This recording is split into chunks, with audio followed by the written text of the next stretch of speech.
기도하겠습니다. 우리를 사랑하시는 하나님 아버지, 감사합니다. 오전 예배의 귀한 말씀을 통해서 하나님, 우리 주 예수님 재림이 얼마나 가까이 왔음을 저희들이 알고 정신을 바짝 차리게 일깨워 주심을 감사합니다. 이 시간 이스라엘 백성들을 하나님께서 택하시고 그들 땅에 주님께서 오셨지만 주님을 배척한 그 죄 때문에 2000년 동안 환난을 당했다는 것을 저희들에게 말씀을 통해서 깨닫게 하시고, 또한 우리들의 믿음을 더욱 일깨워서, 또한 우리들 주변에 아직 해치 않고 구원받지 못한 안타까운 영혼들을 가족들에게 또 일가 친척들에게 일터에서 만나는 대로 부지런히 그리스도의 생명의 복음을 전할 수 있도록 인도해 주옵소서. 또한 이 말씀을 받는 모든 사람들, 전하는 자나 받는 자 모두 다 성령님께서 친히 하나님의 말씀으로 일깨워 주옵소서. 예수 그리스도의 이름으로 감사하며 기도하옵나이다. 아멘.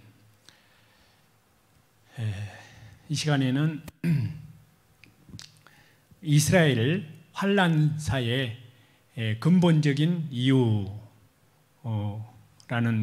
거대한 주제를 가지고 성경에 하나님께서 말씀하신 그 내용을 말씀을 통해서 살펴보고자 합니다. 우선 하나님 말씀 찾겠습니다. 창세기 12장 1절에서 3절입니다. 다 같이 읽겠습니다. 여호와께서 아브라함에게 이르시되 너는 너의 고향과 친척과 아버지의 집을 떠나 내가 네게 보여줄 땅으로 가라. 내가 너로 큰 민족을 이루고 네게 복을 주어 내 이름을 창대하게 하리니 너는 복이 될지라. 너를 축복하는 자에게는 내가 복을 내리고 너를 저주하는 자에게는 내가 저주하리니 땅의 모든 족속이 너로 말미암아 복을 얻을 것이라 하신지라. 이스라엘 환난사에 가장 근본적인 이유가 있습니다. 먼저 답부터 말씀을 드리면, 한마디로 말씀드리면 예수 그리스도를 배척했기 때문에 하나님께서 내리신 그 심판의 결과로 이스라엘 백성들이, 유대인들이 2000년 동안 환난을 당한 겁니다. 그래서 이제 에덴 동산에서부터 시작된 인류의 역사, 노아 시대 때에 와서 8사람만 살아남고 그 엄청난 홍수에 의해서, 그리고 이제 아라рат산에서 노아의 방주 거기에서 머물러서 내려와서 8사람에 의해서 오늘날 현생 인류가 80억 인구가 되었습니다. 이 홍수 후에 노아의 자손으로 인류의 역사가 쭉 내려왔습니다. 그러다가 창세기 11장에 자, 이제는 흩어지지 말고 똘똘 뭉쳐서 살자. 거기에서 통치자 하나가 나타났습니다. 그 사람이 니므롯입니다. 최초로 엄청난 역사를 시작했습니다. 이 바벨탑을 쌓을 때 물론 돌이 아니고 벽돌이었습니다. 돌로 쌓았으면 지금까지 그 바벨탑이 남아있을 겁니다. 그런데 벽돌로 했기 때문에 남아있지 않습니다. 그런데 바벨탑을 쌓았던 터가 고고학자들에 의해서 발견됐습니다. 바벨탑을 쌓았던 흔적 이라크에서, 쿠웨이트 쪽에서 발견이 되었습니다. 인간이 하나님을 도전하는 하나의 모습이고, 그리고 과학이나 물질이나 사상으로 하나님 없이 이 세상을 위대한 세상으로 만들 수 있다는 모든 사상은 바벨탑 사상이라고 할 수 있습니다. 영적으로 타락한 시대, 하나님을 떠난 시대, 하나님을 찾는 사람이 한 사람도 없는 시대, 인간은 하나님을 떠날 힘은 있지만은 하나님께 돌아오는 힘이 없습니다. 그래서 영적으로 타락한 그 시대에 하나님께서 하나님을 찾는 사람이 한 사람도 없는 그곳에서 이제 한 민족을 선택하기 위해서 그 민족의 조상될 사람 한 사람을 하나님께서 불러내신 겁니다. 그 민족이 바로 이스라엘 민족, 유태인, 히브리 민족, 헤브라이 민족 그렇게 얘기를 합니다. 그 민족의 조상될 사람 아브라함을 불러낸 겁니다. 그래서 방금 읽은 창세기 12장 1절에서 3절에 하나님께서 아브라함을 불러내시면서 몇 가지 약속을 하셨습니다. 하나는 내가 네게 지시할 땅으로 가라. 자, 하나님께서 천지 만물의 창조주, 주인께서 한 사람 불러내서 이제 땅을 주신 겁니다. 그 땅이 바로 오늘날 이스라엘 민족이 살 팔레스타인 땅입니다. 팔레스타인 땅. 그리고 내가 너로 큰 민족을 이루게 하리라. 큰 민족을 이루게 한다 했는데 그 아브라함의 자손이 낳아서 그 자손이 번창해서 된 민족이 바로 이스라엘 민족, 유태인, 헤브라이 민족이 된 겁니다. 예. 그래서 아브라함이 이삭이라는 아들을 낳고 이삭이라는 아들이 야곱을 낳고 야곱의 이름을 이스라엘이라고 지으시고 그리고 야곱이 12아들을 낳은 겁니다. 그래서 그 자손이 오늘날 이스라엘 12지파가 된 겁니다. 그래서 현재 이스라엘 민족입니다. 그럼 어떤 사람 질문을 하잖아요. 왜 이스라엘 민족을 선택했습니까? 그 많은 민족 가운데 만약에 중국과 같이 숫자가 많은 나라 또 미국과 같이 경제대국, 군사대국을 선택하면 하나님의 영광을 나타낼 수가 없습니다. 그런데 왜 이스라엘을 선택했느냐? 그 이유를 성경은 답은 말씀하시기를 신명기 7장 6절에 여호와께서 너를 모든 민족 가운데 오늘날 택하심은 다른 모든 민족보다 가장 작은 영혼이라. 가장 작기 때문입니다. 예를 들자면은 어떤 사람이 약을 선전한다고 합시다. 이 약은 만병통치약입니다. 무슨 병에 걸렸든지 이 약을 한 번만 마시면 먹기만 하면 다 낫습니다. 하려면은 여러분 약장사 치고 말을 못하는 사람 봤습니까? 그런데 말만 듣는 것이 아니라 실험을 해야 되거든요. 그러면 이 약을 누구에게 먹어야 그 만병통치약의 효능이 나타나겠습니까? 감기 걸린 사람, 아니면 코로나 병에 걸린 사람, 아니면 오만병에 걸려가지고 꼴딱 하려고 하는 사람. 어떤 사람에게 먹여야 이 약이 효능을 증명할 수 있겠습니까? 그와 같이 하나님께서 이스라엘 민족을 선택한 이유는 가장 작기 때문이라고 말씀합니다. 그래서 하나님은 이스라엘은 크게 만들지 않습니다. 그래서 바로 이스라엘 민족을 선택한 목적이 있는데, 자, 너는 복의 근원이 될지라. 세 번째는 복의 근원이 되게 한다 그랬습니다. 이 복의 근원이 바로 누구냐? 예수 그리스도를 보내겠다는 뜻입니다. 이 복, 시편 133편에 거기서 여호와께서 복을 명하셨나니 곧 영생이로다. 바로 예수 그리스도를 아브라함의 혈통을 통해서 보내시겠다는 언약입니다. 복의 근원이 되게 할지라 그랬는데요. 너 이스라엘 민족, 유대 민족을 축복하는 자는 축복을 받고 너 이스라엘 민족을 저주하는 자는 저주를 하리라. 그런데 이것이 실제로 역사 속에 이 말씀이 그대로 이루어졌어요. 그래서 과거에 이스라엘 민족을 괴롭히고 안 망한 나라가 없습니다. 옛날 이스라엘을 노예로 삼았던 이집트가 망했습니다. 또 이스라엘을 괴롭게 했던 아시리아 제국이 망했습니다. 또 이스라엘을 포로로 잡아갔던 바벨론 제국이 망했습니다. 또 페르시아 제국 때 유대인들을 없애버리려고 했던 하만이 망했습니다. 그리고 유대인들을 전 세계에 뿔뿔이 흩어버린 로마가 망했습니다. 유대인들 600만 명을 학살했던 독일이 망했습니다. 바로 이스라엘이 독립한 이후에 이스라엘을 없애려고 아랍이 수차례 전쟁을 일으켰습니다. 중동에 4번 전쟁이 있었는데요. 그때마다 이스라엘이 아랍을 이겼습니다. 그리고 이라크가 이스라엘을 없애버리려고 벼르었지만은 이라크가 망했습니다. 걸프전 때. 그리고 이 이스라엘이 없어진다면, 유대인들이 없어진다면은 이 성경은 전부 거짓말이 됩니다. 여러분, 하나님 살아계신지 안 살아계신지, 지금 시간이 몇 시인지 알려면 시계를 보면 알 수 있듯이 하나님께서 어떻게 살아계신다는 걸 알 수 있느냐. 어떤 사람 말하기를 하나님 보여주면 믿겠다는 사람이 있죠.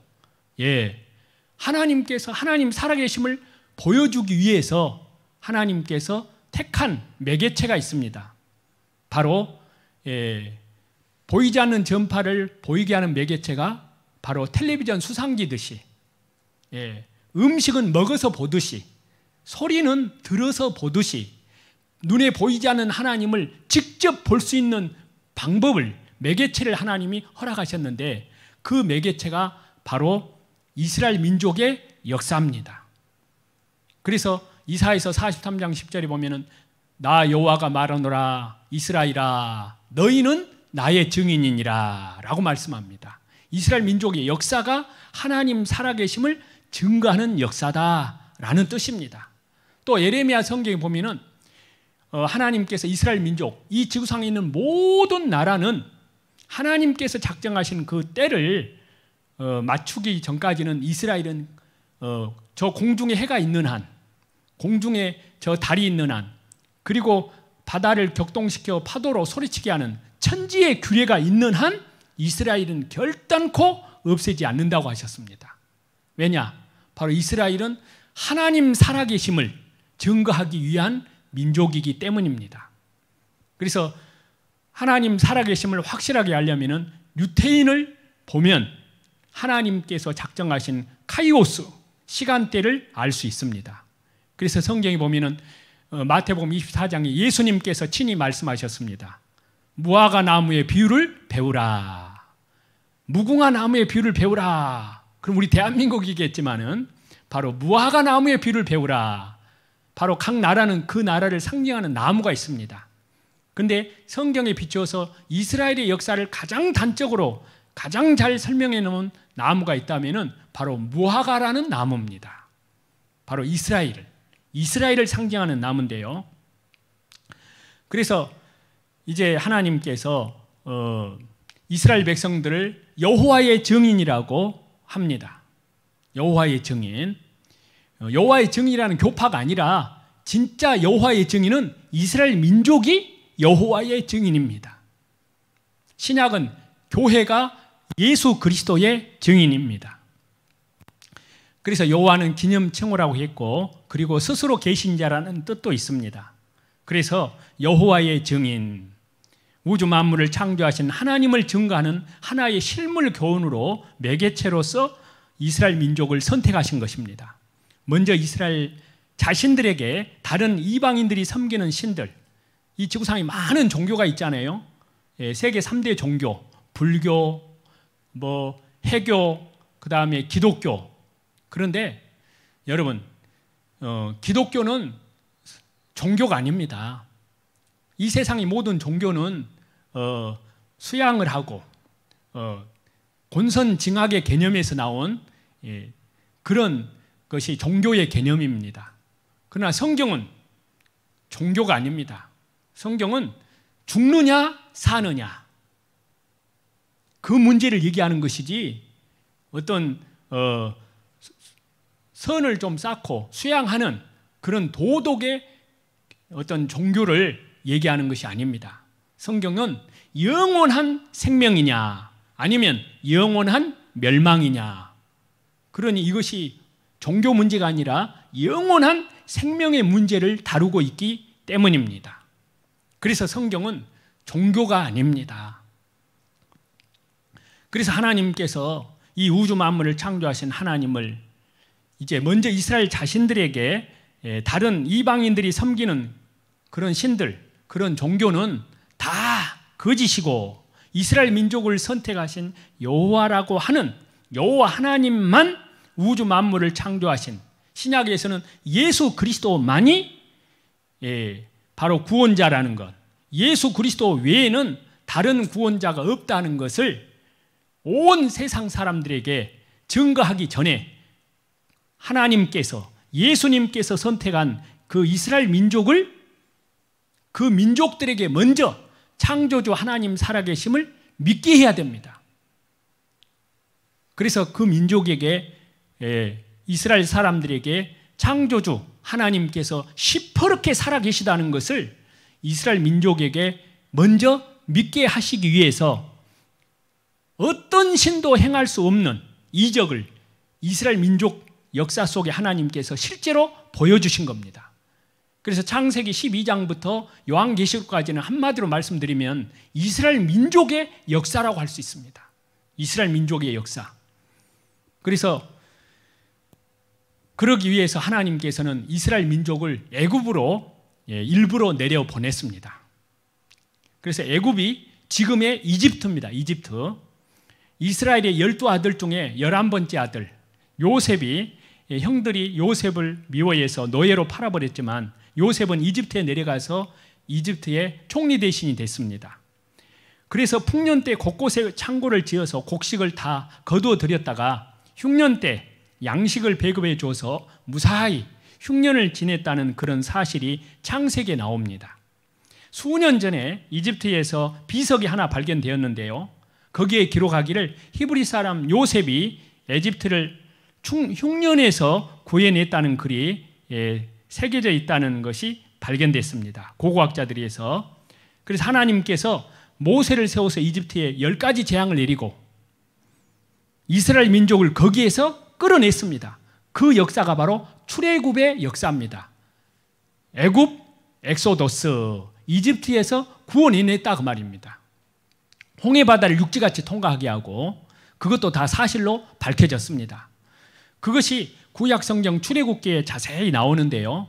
그리고 이제 이스라엘 백성들을 시나이 광야를 통과합니다. 오늘날 시나이 광야, 이집트에서 구원해가지고 시나이 광야를 통과하고 현재 있는 팔레스타인 땅, 가나안 땅으로 이스라엘 민족을 인도해 냈습니다. 그래서 이스라엘 백성들이 하나님의 말씀을 순종하는지 불순종하는지 그들을 시험하시고 그들을 단련시키던 곳이 시나이 반도입니다. 장정만 60만 명, 여자 어린아이 합하면 200만 명이 정도 됩니다. 그들 스스로의 힘으로는 그 광야를 도저히 통과할 수 없습니다. 하나님의 도움이 아니면 낮에는 구름 기둥으로 뜨거운 햇볕을 가려주고 밤에는 불기둥으로 찬 공기를 막아주고 그들의 갈 길을, 갈 곳을 밝혀주고 또 반석을 쳐서 물을 내주고 만나를 내려서 그들에게 먹을 것을 주시고 그들의 발이 부르트지 않고 옷이 헤어지지 않도록 창조주 하나님, 신약에는 우리 주 예수 그리스도, 나와 아버지는 하나니라, 바로 그 창조주 하나님의 기적으로 이스라엘 민족을 인도해 냈다고 성경에 기록하고 있습니다. 그것이 구약 성경에. 그리고 가나안 백성들, 이스라엘 민족보다 훨씬 크고 강대한 7 족속이 그 땅에 살았는데 그 백성을 하나님께서 다 쫓아내 주시고 그 땅을, 그 가나안 땅을 차지하게 해 주셨습니다. 그리고 이스라엘 백성들에게 말씀하시기를, 야 이스라엘 백성들아, 이제 알겠느냐? 내가 하나님이라는 걸 알겠느냐? 구약에는 여호와 하나님, 신약에는 예수 그리스도의 하나님, 지금 교회 시대는 성령 하나님, 여호와 하나님, 성부 하나님, 예수 그리스도 하나님, 성자 하나님, 신약 성령 하나님, 삼위일체 하나님, 상천하지, 나 외에는 다른 신이 없음을 알겠느냐? 라고 이스라엘 백성들에게 질문하시는 겁니다. 그래서 하나님께서 이스라엘 백성들을 애굽에 일부러 집어넣어가지고 끄집어낸 어떤 신도 행할 수 없는 그 창조주의 바로 여호와 하나님, 예수 그리스도, 성령 삼위일체 하나님의 그 능력으로 이스라엘 백성들을 끄집어 냅니다. 애굽에 10가지 재앙을 내리고 홍해바다를 육지같이 통과하게 해서 끄집어 내면서 하는 목적을 이렇게 말씀하십니다. 신명기 4장 34절에서 35절입니다. 신명기 4장 34절, 35절 다 같이 읽겠습니다. 어떤 신이 와서 시험과 이적과 기사와 전쟁과 강한 손과 편팔과 크게 두려운 일로 한 민족을 다른 민족에게서 인도하여 낸 일이 있느냐? 이는 다 너희의 하나님 여호와께서 애굽에서 너희를 위하여 너희의 목전에서 행하신 일이라. 이것을 네게 나타내심은 다 같이 읽습니다. 여호와는 하나님이시오, 예수 그리스도는 하나님이시오, 그 외에는 다른 신이 없음을 네게 알게 하려 하심이니라. 이것이 이집트에서 430년 동안 노예 생활을 해서 애굽에서 구원하여 내신 창조주 하나님의 행하시는 목적입니다. 그래서 이스라엘 민족을 가나안 땅으로 이끌어 내시면서 하신 말씀입니다. 이 땅에 신이란 신은 많이 있지만, 종교라는 종교는 많이 있지만, 어떤 종교에서 어떤 신이 이적과 기사와 전쟁과 강한 손과 편팔과 능력을 행해서 한 민족을 다른 민족에게서 인도하여 낸 그런 신이 있느냐? 어떤 신이 있습니까? 불교에서? 해교에서? 어떤 종교에 있습니까? 없습니다. 이스라엘 민족을 이집트에서 인도해낸 것 같은 그런 신이 또 있느냐? 있습니까? 우리가 아는 대로 그런 신은 여호와 하나님, 예수 그리스도 외에는, 성령 하나님 외에는 구원자가 없습니다. 여러분, 공중의 해가 몇 개입니까? 하나. 나를 낳아주시고 길러주신 아버지가 몇 분입니까? 한 분. 이 나라의 최고의 유정자는 몇 사람입니까? 한 사람. 지금 미국은 아직 결판을 못 내갖고 난리잖아요. 지금 누가 진짜인가? 바로 그와 같이 이 우주 만물을 창조하시고 다스리시는 절대자, 우주 만물을 창조하신 창조주는 한 분밖에 없는 것입니다. 그래서 하나 존칭전미사 님자 붙였습니다. 그래서 이스라엘 민족을 선택한 그런 신, 이집트를 크게 만들어 놓고 이집트를 치고 이스라엘 민족을 거기서 끌어내고 가나안 땅으로 인도하는 그런 신은 없습니다. 그래서 이스라엘 백성들만 그것을 아는 것이 아니라 저와 여러분, 우리는 이 성경을 통해서, 그리고 이스라엘 역사를 통해서 이스라엘 배후에 계시는 여호와 하나님을 압니다. 예수 그리스도 하나님을 압니다. 그것은 옛날의 역사로 끝난 것이 아니라 지금도 이스라엘 민족의 역사는 전부 하나님께서 직접 통치하시는 기적의 역사가 바로 이스라엘 민족의 역사입니다. 이스라엘을 자세히 보면은, 이스라엘 민족의 역사를 자세히 공부해 보면 그 배후에 하나님의 창조의 능력이 역사하신다는 것을 저와 여러분이 즉시 알 수가 있습니다.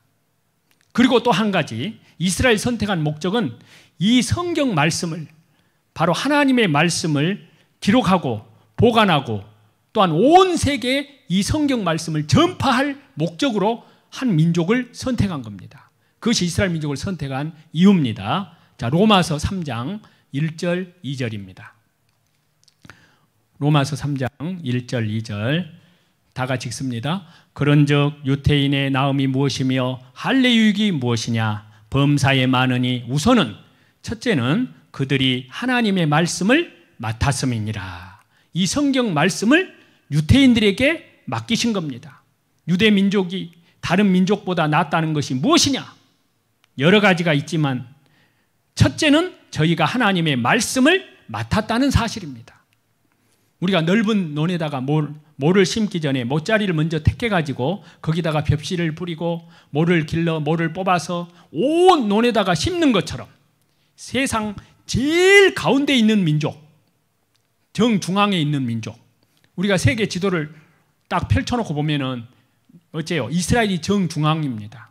우리나라는 동쪽, 그 다음에 유럽이나 미국은 서쪽, 그 다음 북쪽은 러시아, 남쪽은 아프리카, 바로 이스라엘입니다. 그래서 콤파스 침이 박히는 나라가 바로 이스라엘. 이스라엘에서도 예루살렘입니다. 예루살렘. 그래서 에스겔 38장에는 세상 중앙에 거하는 백성을 치고자 할 때에 그렇게 말씀하고 있습니다. 그래서 하나님께서 그 이스라엘 민족을 택해가지고 그들에게 하나님을 먼저 알게 하시고 말씀을 맡기시고 예수 그리스도께서 이스라엘 땅에 오시고 그래서 구원받을 수 있는 말씀이 완전히 준비된 후에 예루살렘에서부터 시작해서 예수 그리스도의 십자가의 죽음과 부활을 통해서 완성한 영원한 속죄의 복음이 온 세상에 전파되게 하는 것이 하나님의 계획입니다. 그래서 예수님이 말씀하셨습니다. 마태복음 24장 14절에 이 천국 복음이 모든 민족에게 증거되게 하여 온 세상에 전파되리니 그제야 끝이 오리라. 예수님이 재림하시겠다 그 말입니다. 지금 이 지구상에 약 10,000개 이상의 종족이 있다고 그럽니다. 그런데 지금 2018년까지 통계로 이 성경, 이 복음이 아직 들어가지 않은 종족이 있대요. 그것을 미전도 종족이라고 합니다. 그런데 미전도 종족이 500개 민족만 제외하고 다 들어갔다는 겁니다. 나는 이제 못 들어서 못 믿었습니다. 하나님 앞에 섰을 때, 모든 인간들 심판받을 때 섰을 때, 하나님 나는 억울합니다. 누가 나에게 전해준 사람이 없었습니다. 복음 사경회를 나에게 전해준 사람이 없었습니다.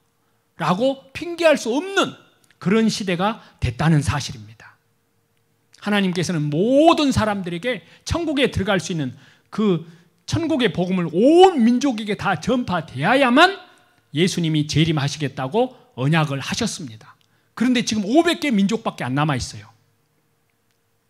그런데 2025년이면 이 500개 미전도 종족에까지 완전히 복음이 다 들어간답니다. 이제는.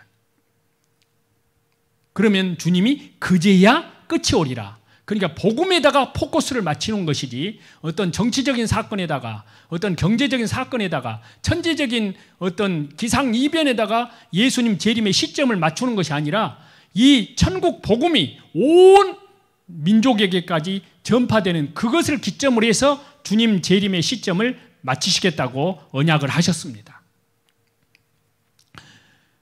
그래서 이스라엘 백성은 하나님의 말씀을 맡은 백성입니다. 그래서 구약 성경과 신약 성경을 기록한 사람들이 전부 유태인들입니다. 히브리 이스라엘 사람들입니다. 그리고 또 한 가지, 이스라엘 민족을 선택한 또 한 가지는 가장 중요한 건데요, 예수 그리스도께서 오실 모체가 준비되기 위해서입니다. 그래서 세상을 구원하실 구주, 구세주 그리스도께서 이 세상에 오시기 위해서는 동정녀 마리아의 태만 필요한 것이 아니라 이스라엘 민족이 하나의 모체처럼 필요했습니다. 그래서 이스라엘 민족을 선택하시고 예수 그리스도께서 이 세상에 오실 때까지 이스라엘 민족이라는 한 민족을 구별시키셨습니다. 그리고 그들에게 말씀을 맡기셨습니다. 그것이 선지자들을 통해서 주신 말씀이 구약 성경입니다. 구약이라는 것은 옛 언약이라는 뜻입니다. 옛 약속. 무슨 약속이냐? 그리스도를 보내주시겠다는 약속입니다. 구약 성경은 예수님이 오시기 전, 초림하시는 예수님이 오시기 전에 약 400년 전에 완성이 되었는데 거기에 기록하기를 전의 몸에서 나실 것이다, 베들레헴에서 탄생하실 것이다, 그가 어떻게 사실 것이다, 어떻게 죽을 것이다, 사흘 만에 부활하실 것이다, 40일 동안 세상에 계시다가 승천하실 것이다, 그리고 그 이름이 온 세상에 전파되면 다시 재림하실 것이다. 예수님.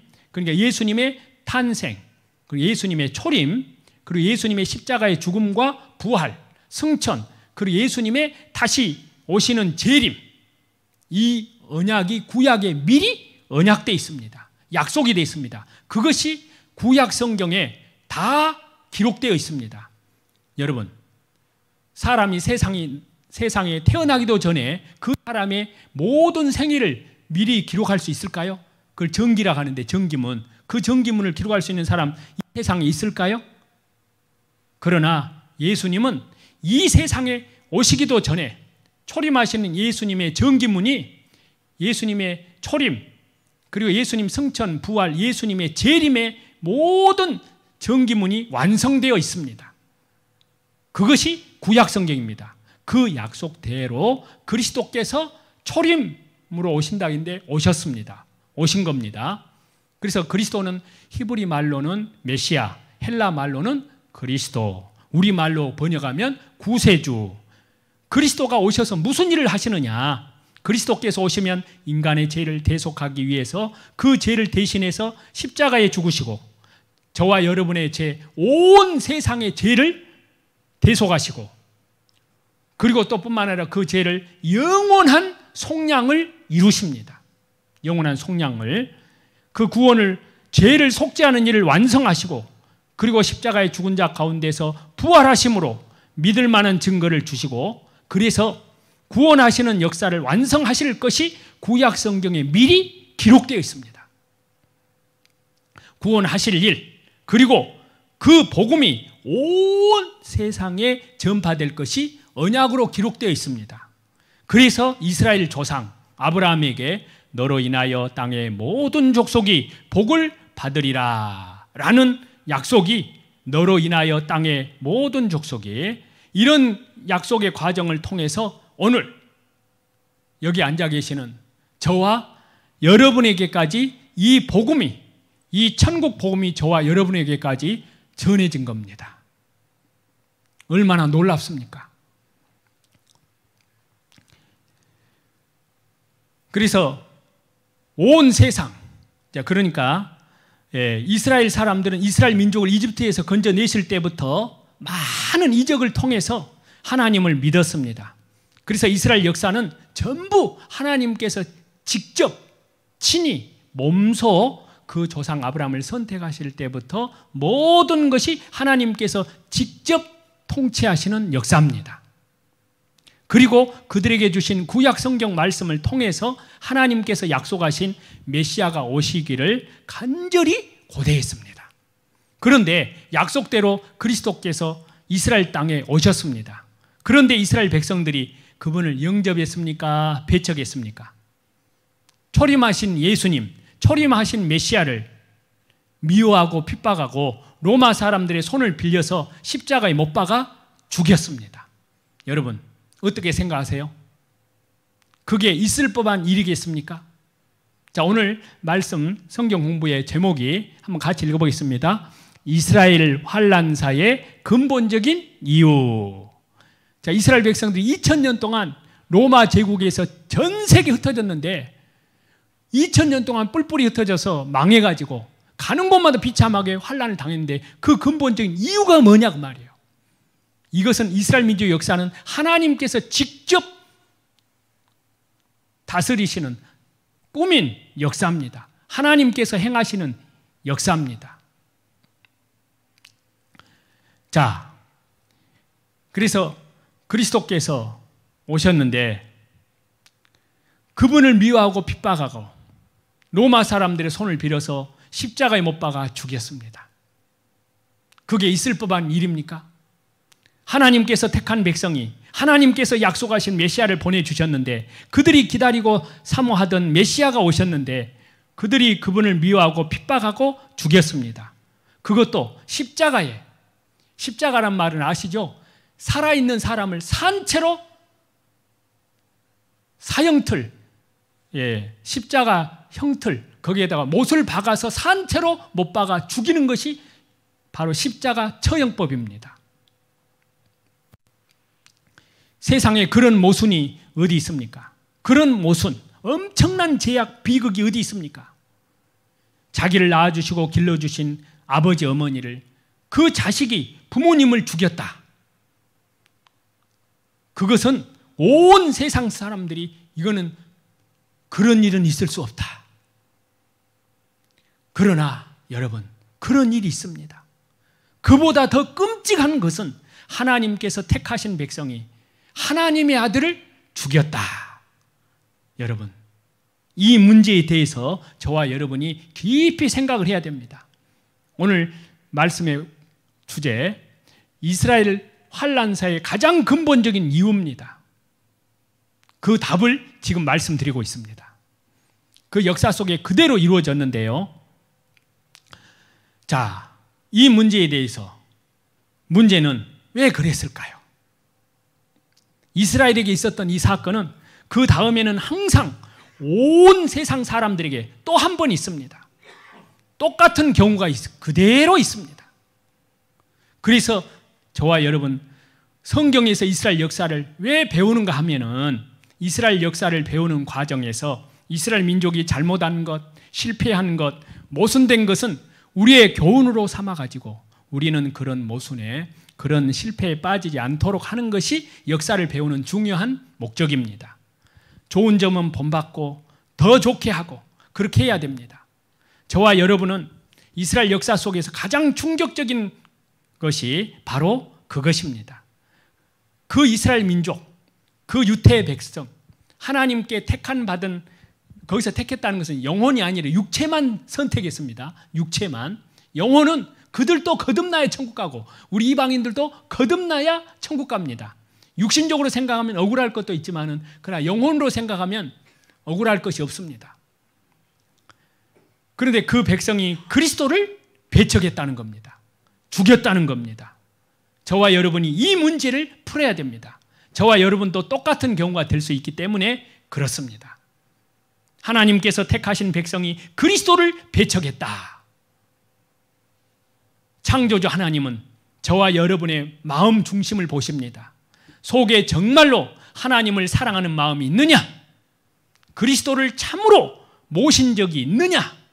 믿는 것은 교회당 다니는 것이 문제가 아니라 확실하게 하나님께 범한 죄를 자기가 지옥 갈 수밖에 없는 비참한 죄인인 걸 알고 철저히 회개하고 율법을 통해서 죄를 철저히 회개하고 성령으로 말미암아 예수 그리스도의 십자가의 보혈로 영원한 속죄함을 통해서 거듭난 그때부터 그리스도를 모시고 다니는 겁니다.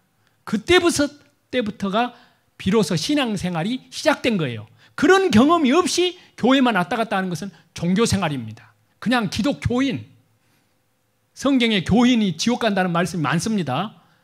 그리스도인만 천국 갑니다. 그러나 이스라엘 백성들은 육신으로 오신 그리스도를 죽였습니다. 그래서 이스라엘 백성들이 육신이 망했습니다. 이것을 한번 뒤집어 보면 모두 영적인 사실로 나타납니다. 신약시대에 와서는 이제는 성령으로 오셨습니다. 이제 저와 여러분은 마음으로 그리스도를 모셔야 합니다. 모시지 않는 것은 이스라엘 백성들이 그리스도를 배척하는 것처럼 배척하는 것입니다. 그래서 어째서 이스라엘 민족이 그리스도를 배척했는가를 알아야 합니다. 자, 초림하시는 그리스도, 재림하시는 그리스도, 그 사이에 시간 차이가 있습니다. 자, 초림하는 그리스도, 초림 그리스도, 재림하는 그리스도, 한 분입니다. 근데 이 시간 차이가 2000년입니다. 2000년. 시간 차이가 약 2000년.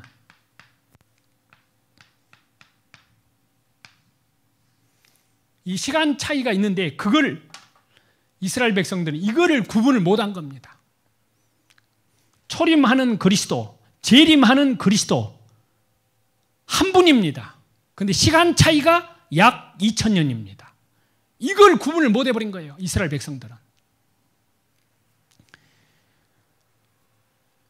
이것이 구약 성경에 약속된 그리스도의 모습입니다. 이 두 가지를 다 알아야 합니다.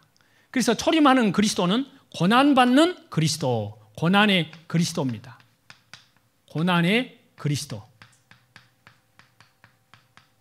재림하는 그리스도는 영광의 그리스도입니다. 영광의 왕으로 오십니다. 그래서 고난의 그리스도를 구약 성경 어디에다 기록했느냐? 53장, 이사야 53장에 기록을 해놨습니다. 이사야서. 영광의 그리스도는 시편 2장에 기록해 놨습니다. 성경에다 이거를 하나님은 다 기록을 해놨습니다. 다 약속을 해놨습니다. 그러나 이스라엘 백성들 이걸 구분을 못한 겁니다. 그들이 바로 첫 번 오신 그리스도와 초림하는 그리스도와 복음이 온 세상에 전파된 후에 다시 재림하실 그리스도에 대해서 알아야 되는데, 이스라엘 사람들은 구약 성경을 배우기는 배웠지만 두 눈을 똑바로 뜨고 배워야 될까요? 한눈 감고 배워야 될까요? 그런데 이스라엘 백성들은 한쪽 눈을 감아버렸어요. 한쪽 눈을 감고 배웠습니다. 문제는 이스라엘 백성들이 이 초림하는 그리스도를 깜빡해버린 겁니다. 그래서 이스라엘 백성들은 이사야 53장을 못 읽게 한다고 하잖아요. 지금 유태인들이 이사야에서 66장이 돼 있거든요.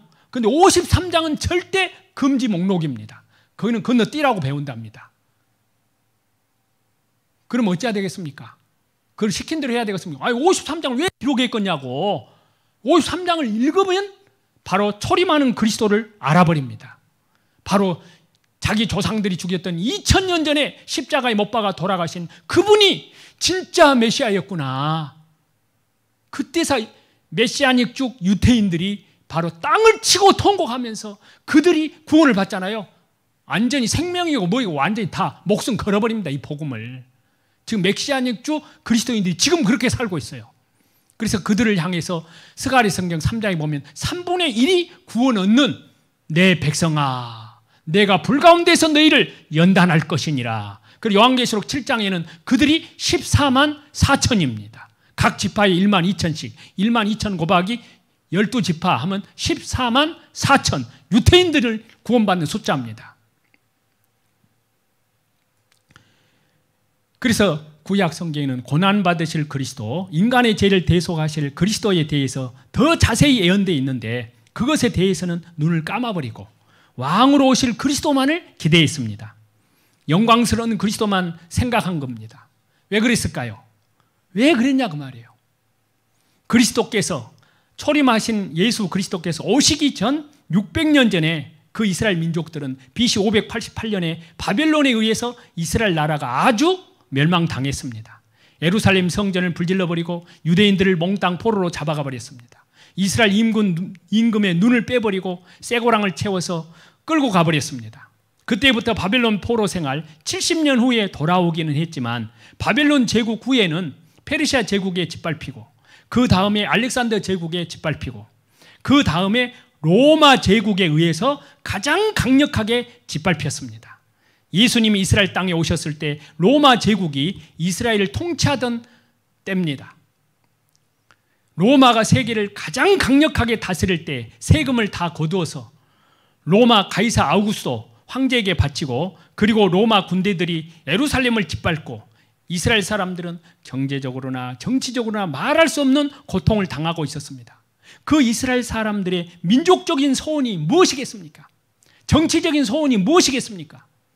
이스라엘 사람들은 자그마치 바벨론 제국 시대 때부터 시작해서 초림하신 예수님 시대까지 해서 약 600 수십 년간 말할 수 없는 고통 중에 강대국에게 짓밟히는 식민지 국가의 서러움을 받고 초림하신 예수님이 오셨을 때 가장 비참하게 짓밟혔습니다. 그래서 그들의 소원은 뭘까요? 독립입니다. 독립. 우리의 소원은 지금 그 메시아만 오시면 유대인들은 예수님 초림하신 예수님이 오셨을 때 그들의 소원이 뭐냐면 그 메시아가 오시면 로마를 박살내고 이스라엘을 독립시켜준다 그겁니다. 민족적인 문제, 육신적인 문제, 정치적인 문제, 경제적인 문제, 현실적인 문제, 코로나 문제 이 모든 문제를 해결해주는 메시아를 간절히 고대한 나머지 자기들의 영혼을 구원하러 오시는 초림하신 예수님에 대해서는 아예 생각할 수가 없었습니다. 깜빡 까먹은 겁니다. 초림하신 예수님을. 그래서 이스라엘 사람들은 민족적인 문제 해결해주는 이스라엘을 독립시켜주는 메시아만 생각했기 때문에 성경을 봐야 구원해 주신다는 영원한 속량함을 이루어 주신다는 영원한 속죄에 대한 그는 구원 문제에 대해서는 안 보입니다. 보이질 않습니다. 오늘날 수많은 사람들이 교회를 다닙니다. 그냥 복만 받으려고 다니고 있습니다. 죄사함으로 말미암는 영원한 생명을 얻으려고 다녀야 되는데 그게 아니라 그냥 복만 받으려고. 그러면 그 사람들 복밖에 못 받는 거예요. 죄사함 받지 못하면 다 어디로 갈까요? 영원한 멸망으로. 꼭 이스라엘 백성들하고 똑같이 그렇게 된다 그 말입니다. 그래서 왕으로 오신다는 말밖에는 안 보이는 겁니다. 한쪽 눈을 감아버린 겁니다. 초림하신 예수님이 이스라엘 땅에 오셔서 죽은 자를 살리시고 문둥이를 깨끗하게 하고 소경의 눈을 뜨게 하고 여러 가지 이적을 행하시면서 구약 성경에 기록된 메시아라는 것을 말씀하셨습니다. 너희가 구약 성경을 읽지만은 영생을 얻는 줄 성경을 읽지만은 그 성경은 바로 예수 그리스도, 초림하신 예수 그리스도 나에 대해서 증거하는 것이로다. 요한복음 5장 39절에 예수님이 그렇게 말씀하셨습니다. 그래서 이스라엘 사람들이 야, 저분이 그리스도야. 아, 오실 분이 오셨구나.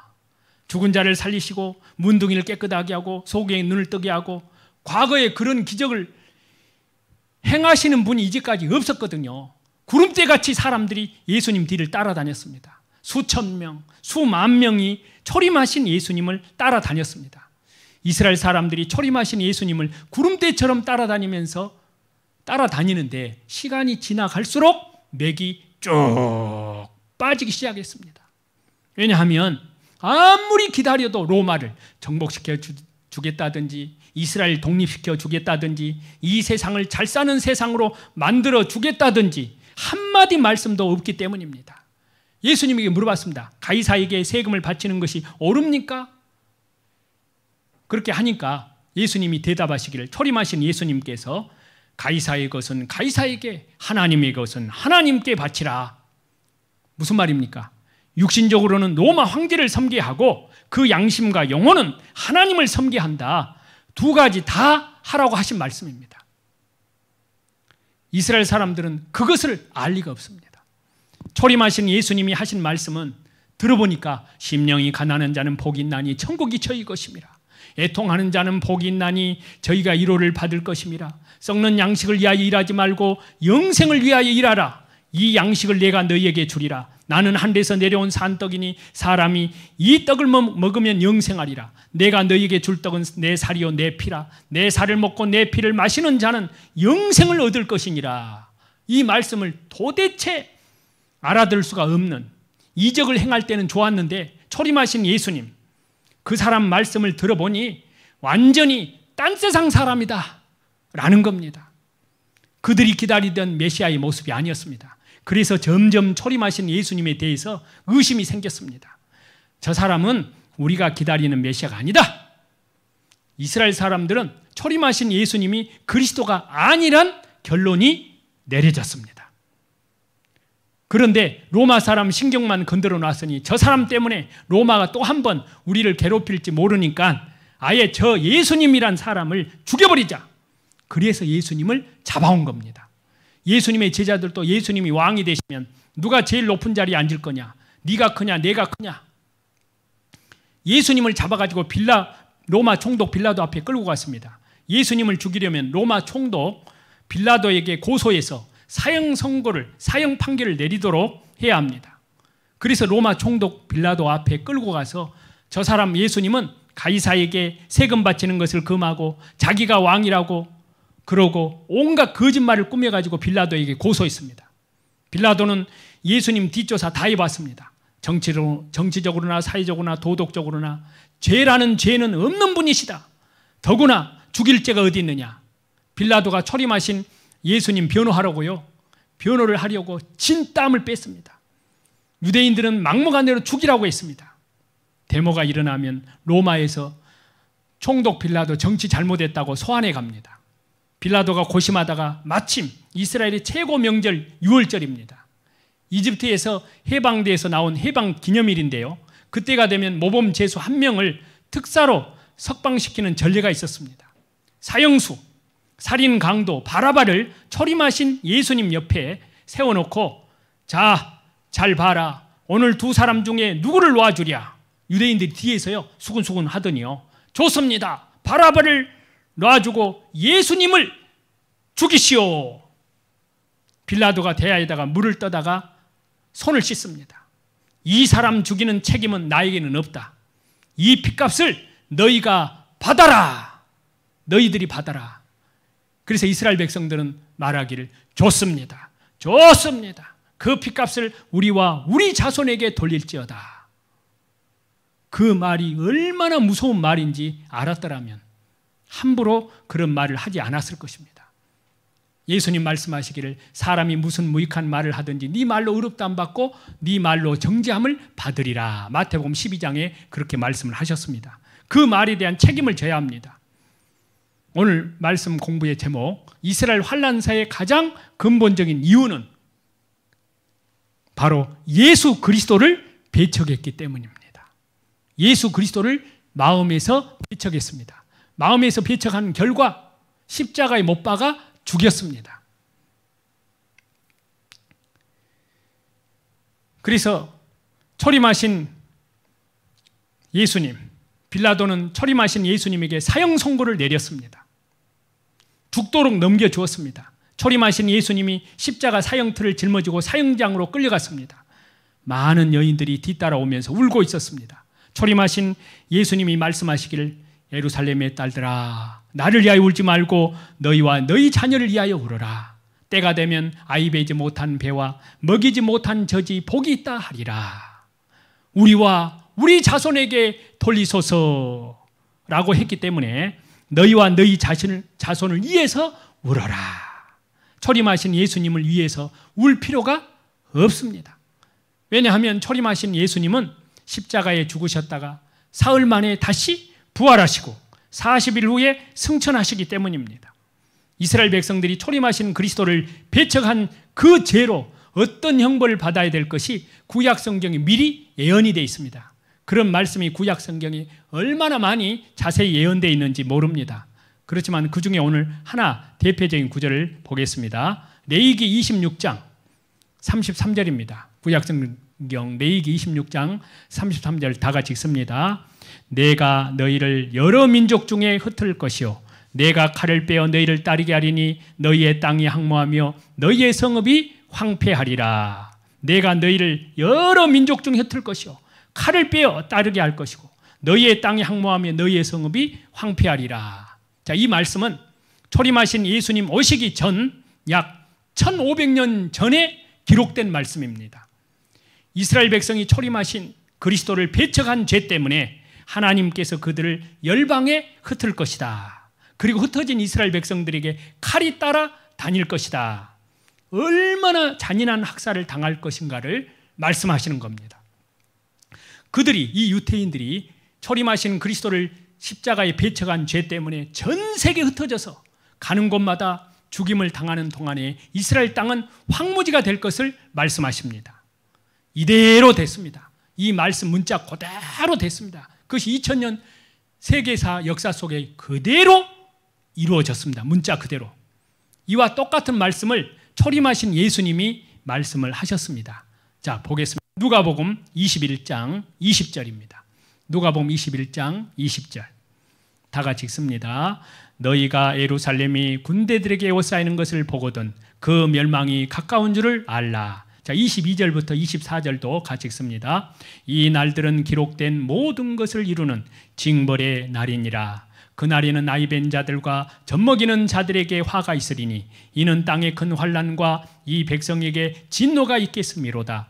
그들이 칼날에 죽임을 당하며 모든 이방에 사로잡혀 가겠고 예루살렘은 이방인의 때가 차기까지 이방인들에게 밟히리라.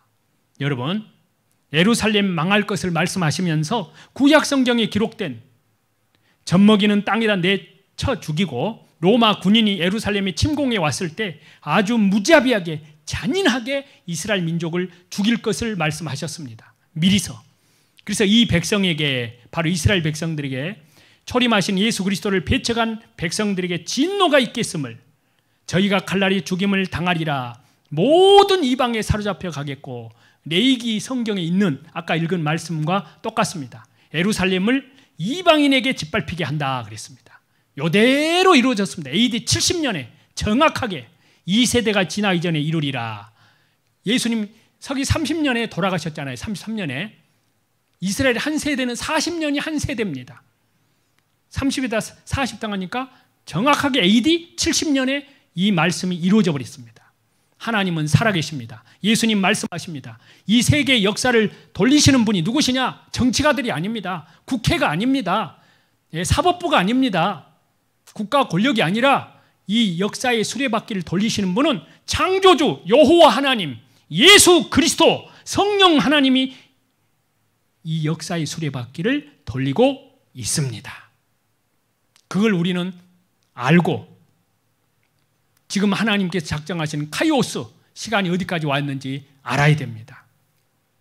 그래서 예루살렘은 이스라엘 백성들에게요 아주 거룩한 도성입니다. 그곳에는 하나님의 성전과 하나님의 약속이 있는 곳입니다. 그런데 예루살렘이 이방인들에게 짓밟힌다는 것은 마치 자기의 사랑하는 아내가 자기 보는 눈앞에서 남의 남자에게 짓밟히는 것처럼 견딜 수 없는 지옥입니다.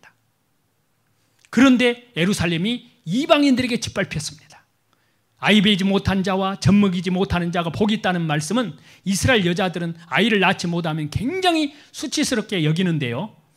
그런데 자기 자식들이 자기 앞에서 죽는 모습을 봐야 되기 때문에 자식 없는 사람이 복되다, 아이 베이지 못한 태가 복되다 할 것이다. 로마군이 쳐들어왔을 때요 젖먹이 아이를 어미 품에서 뺏어가지고 부모가 보는 앞에서 땅에다 내 동댕이 쳐 죽였습니다.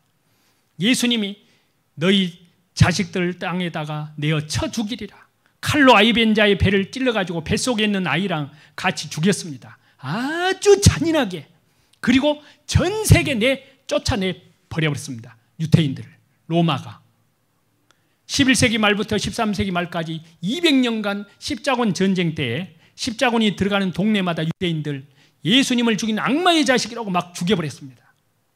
14세기 당시에 페스트라는 전염병이 돌 때 유태인 200만 명을 죽였습니다.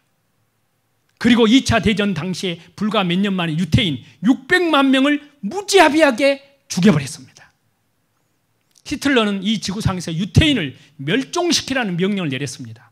부모 보는 앞에서 아이들 죽여버리고 남편 보는 앞에서 여자 죽여버리고 건강한 남자들은 끌고 가서 강제 수용소에 일을 시키다가 쓰러지면 그냥 가스실에서 죽여버립니다.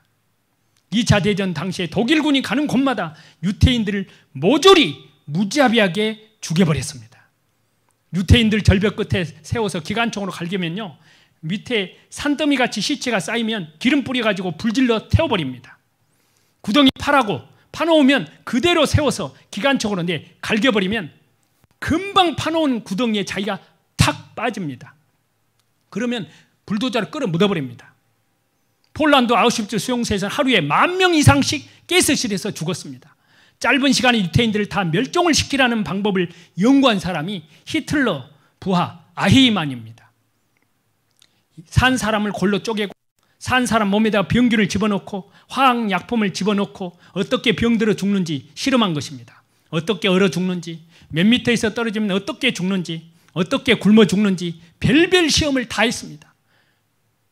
인체 실험으로 죽은 유태인들만 해도요 40만 명이 넘습니다. 너희와 너희 자손을 위해서 울라. 2000년 동안 그들은 울 수밖에 없는 백성들이었습니다. 얼마나 많은 사람들이 유태인들이 죽었습니까? 얼마나 많은 유태인들이 피를 흘렸습니까? 초림하신 예수 그리스도의 피를 흘리게 한 그 대가라는 말씀입니다. 자, 성경 찾습니다. 누가복음 23장 28절에서 31절입니다. 다 같이 읽겠습니다. 예수께서 돌이켜 그들을 향하여 이르시되 예루살렘의 딸들아 나를 위하여 울지 말고 너희와 너희 자녀를 위하여 울라. 보라 날이 이르면 사람이 말하기를 잉태하지 못하는 이와 해산하지 못한 배와 먹이지 못한 젖이 복이 있다리라. 그때에 사람이 산들을 대하여 우리의 무너지라 하며 작은 산들을 대하여 우리를 덮으라 하리라. 31절 같이 읽습니다. 푸른 나무에도 이같이 하거든 마른 나무에는 어떻게 되리요 하시니라. 그때 산들아 우리에게 무너지라, 우리에게 덮으라. 이 말씀은, 이 누가복음은 이방인들을 위해서 기록되어 있습니다. 이스라엘 민족이 그렇게 저주를 받은 것은 아이 베지 못하는 자와 젖 먹이지 못하는 자가 복이 있다는, 이스라엘 민족이 그렇게 비참하게 죽을 것을 말씀하신 것은 마지막 이방인들이 그리스도를 배척할 때 얼마나 큰 벌을 받을 것인지 실물 교훈으로 보여주신 겁니다. 이방인들이 그리스도를 배척한다는 말은, 여기서 이방이란 말은 이스라엘 민족을 뺀 나머지 모든 민족이 이방인입니다. 저와 여러분 이방인을 말합니다. 이방인이 그리스도를 배척한다는, 그리스도를 영접하지 않는 마음에, 그리스도를 영접하지 않은 죄, 회개하지 않는 죄, 구원받지 않는 죄, 제사함 받지 못한 죄, 푸른 나무에도 이같이 하거든 이스라엘 민족은 푸른 나무라고 했습니다. 우리가 구약 성경 잠언에 보면요, 의인은 푸른 나무 같다고 했습니다. 이방인에 비하면 이스라엘은 율법을 지키죠, 하나님을 섬기죠, 하나님께 열심히 하죠. 그 사람들은 이방인들과 비교하면 의인입니다.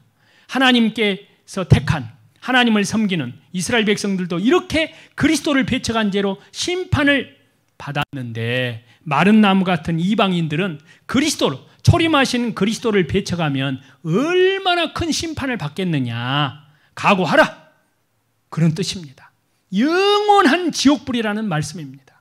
여러분, 이 지옥불을 저와 여러분이 무서워할 줄 알아야 됩니다. 사람들 지옥에 대한 얘기하면요, 사람들이, 요즘 사람들은 간이 다 배 밖으로 나왔는가는 모르지만은 지옥에 대한 무서움을 모릅니다. 지옥이 시퍼렇게 있습니다. 실제로. 어떻게 알지 아십니까? 그리스도를 배척하는 사람이 영원히 지옥이라는 겁니다. 우리에게 실물 교훈으로 보여주는 겁니다. 그리스도를 배척한 죄의 대가가 무엇인가를 우리에게 보여줍니다. 그리스도를 배척한 죄가 얼마나 크다는 것을 저와 여러분은 실제로 봤습니다. 이것은 이미 지나간 역사입니다.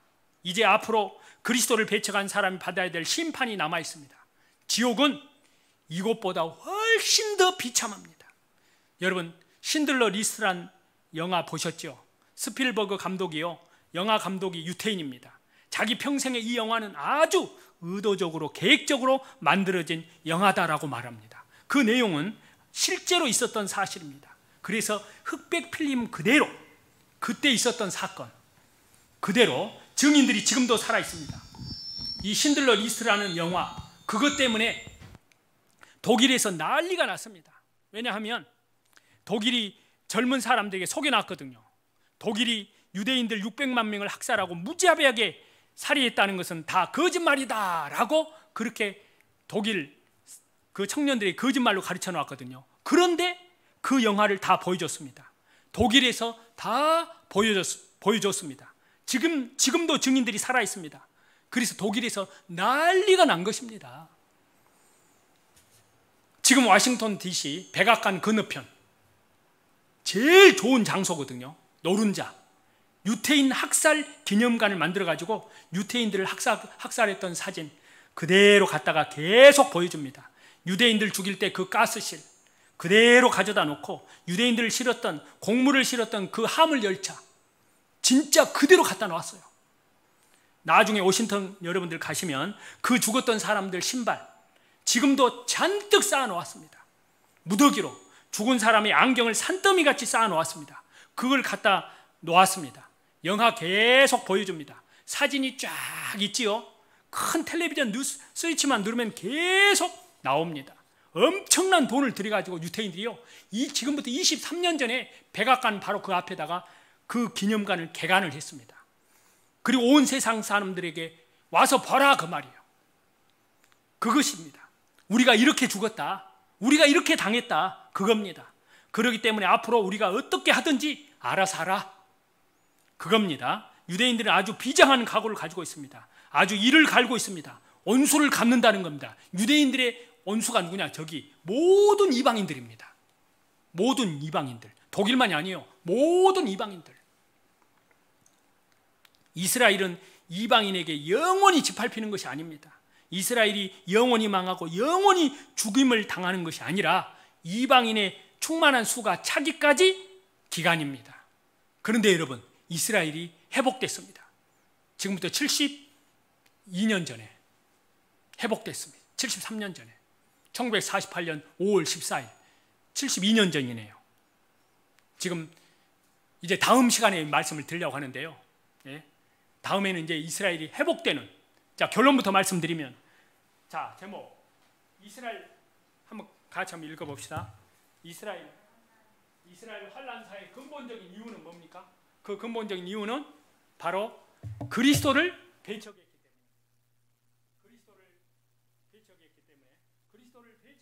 때문에 이스라엘 환란사의 근본적인 이유는 하나님이, 예수님께서 내리신 심판입니다. 이스라엘 백성들, 유태인들에게. 거룩하신 하나님 아버지 감사합니다. 오늘 이스라엘 민족이 환란을 당한 가장 근본적인 이유를 저희들이 배웠습니다. 바로 우리 주 예수 그리스도를 배척했기 때문에 2000년 동안 환란을 당했습니다. 푸른 나무에도 이같이 하거든 마른 나무는 어떻게 되리오라고 말씀하셨습니다. 참으로 영원한 지옥불이 있습니다. 몸은 죽여도 영혼을 능히 죽이지 못하는 자들을 두려워하지 말고 오직 몸과 영혼을 능히 지옥에 멸하시는 하나님을, 우리 예수님을 두려워하라고 하신 주님, 해개치 아니하면 너희도 이와 같이 다 망하리라고 하셨사온즉, 하나님 아버지, 참으로 우리 가운데 우리 주 예수님의 십자가의 보혈로 영원한 속죄함을 받지 못하여서, 해개치 아니하여서 지옥 가는 영혼들이 한 영혼도 없도록 하나님 우리를 더욱 살펴주시고, 또한 이 복음이 땅끝까지 복음이 전해질 수 있도록 하나님 역사해 주옵소서. 하나님 아버지, 우리에게 복음을 전할 수 있는 기회를 더 주시옵소서. 예수 그리스도 이름으로 감사하며 기도하옵나이다.